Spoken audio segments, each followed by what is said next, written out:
Okay, before we start the second half of the lecture, or actually it may not be the second half, maybe the second third of the lecture, I just wanted to revise the idea of integer division and the modulo operator, which we have talked about in some previous classes, but you may have forgotten about it because it's not something that you commonly come across at school or in your day-to-day life. So in order to explain, because I've got an example coming up where integer division and the modulo operator are used quite extensively, then I thought I'd just quickly go over how it works. So imagine we have a very large number, so I've got 34,172 here. Integer division is basically the idea of doing division with integers only where the remainder is ignored. So the idea is that you have two integers as the inputs. So we've got 34,172 and 10, and we perform the division, and the result is given just as an integer. So any remainder is ignored. If we did exact division, of course, we'd have a 0.2 here because we're dividing 2 by 10. But we just forget that, and we just get the result here is just what's what the integer component of the result would have been. So in C#, if you, division is done with this divide symbol, and if both of the numbers are integers, then C# defaults to doing integer division. So that's a very important point. If you had made one of these numbers a double, like such as 10.0, then the result of the division would be a double. It would be 33,417.2. But if the numbers coming into the division are integers, it defaults to integer division. That's a key point. The next operator is the modulo operator, and this gives the remainder that you would have had with integer division, but you throw away. So the modulo operator is given by the percent symbol. So if we have 34,172 and we do modulo 10, then the remainder is 2. Okay, so just the remainder you would have had if you had divided 34,172 by 10. Okay, that's what we need to know, just a refresher on those two operators, integer division and modulo. Let's move on. Let's get the slides going again. So we're going on to the next type of loop in this video, and the next type of loop is called a while loop.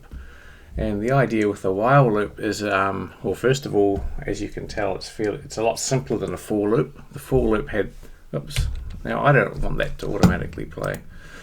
Oops, let's just go view full screen, shall we? Yep, that's better.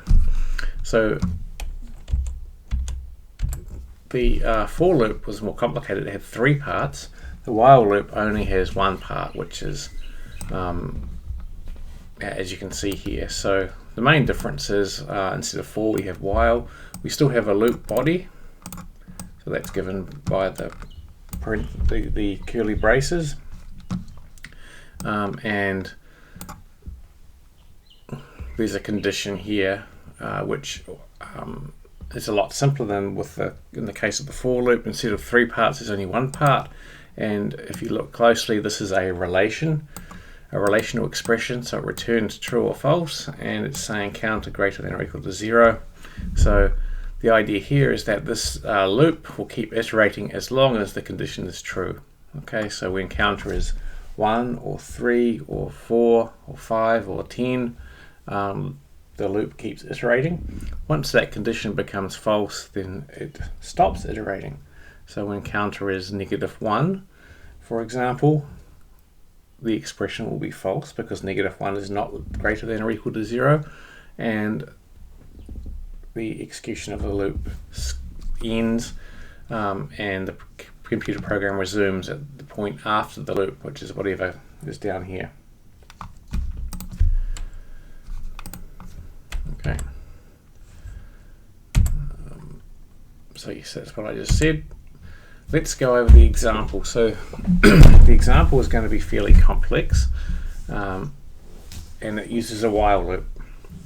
So the idea here is that we want to write a program that takes a 5-digit number as the input, and then checks to see if the number contains the digit 3. So for example, if I enter 33,333, the program should return yes. If I enter the number 12,521, the program should return no. If I enter the number 28,331, the program should return yes. If I enter the number 30,111, then the program should return yes. Okay, so anytime there's a digit 3 in the number, the program returns true, or returns yes. Okay, so here's some pseudocode for our program. So, as normal, first step is to get some input. The input's going to be the target 5-digit number. So ask the user, can you please type in a 5-digit number? Now we're going to use a boolean as a flag. So if you recall, the word flag just means an indicator. So it can be set to false initially, if you like, and then at some point in your program it gets set to true, so the flag indicates something, or you can set the flag to true and then at some point set it to false.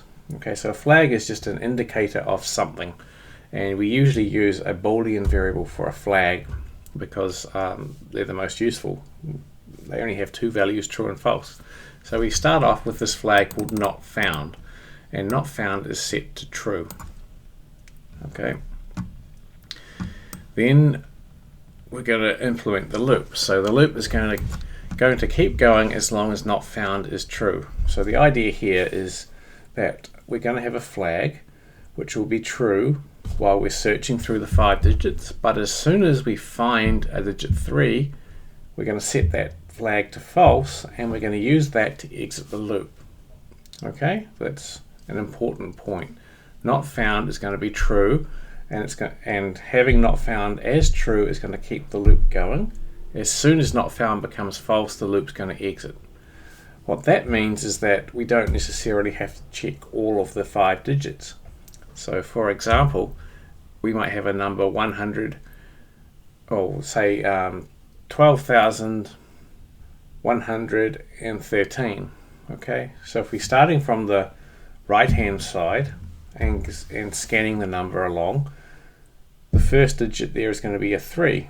Okay, so once we've found the first 3, we don't need to check the remaining 5 digits, so we can exit the loop. So that's the idea of setting this flag to false and setting not found to false. It means that we don't have to check every digit. On the other hand, if we have a number like 37,199 and we start from the right hand side of the loop, so we're checking 9 and 9 and all the way up to 3, in that case we do have to check all 5 of the digits. If the 3 is somewhere in the middle of the 5-digit number, we only have to check 3 of the digits, or 2 or 4. Okay, so this is going to be the definition of the loop, the header of the loop. Then inside the loop we've got 2 statements. The first one checks the least significant digit. So by least significant I mean the rightmost digit of the number. So if we have a number like 457, the least significant digit is 7. Okay, so we're basically just saying check the smallest, the least important digit in the 5-digit sequence. If it's a 3, we set not found to false. And then we divide the number by 10, and this is an integer division, so it's going to drop off the least significant digit. Then if not found becomes true, this is at the end of the program, we need to report the output. So if not found is true, then we report no, we didn't find the digit. Otherwise we report that we did find it. Okay, so we just output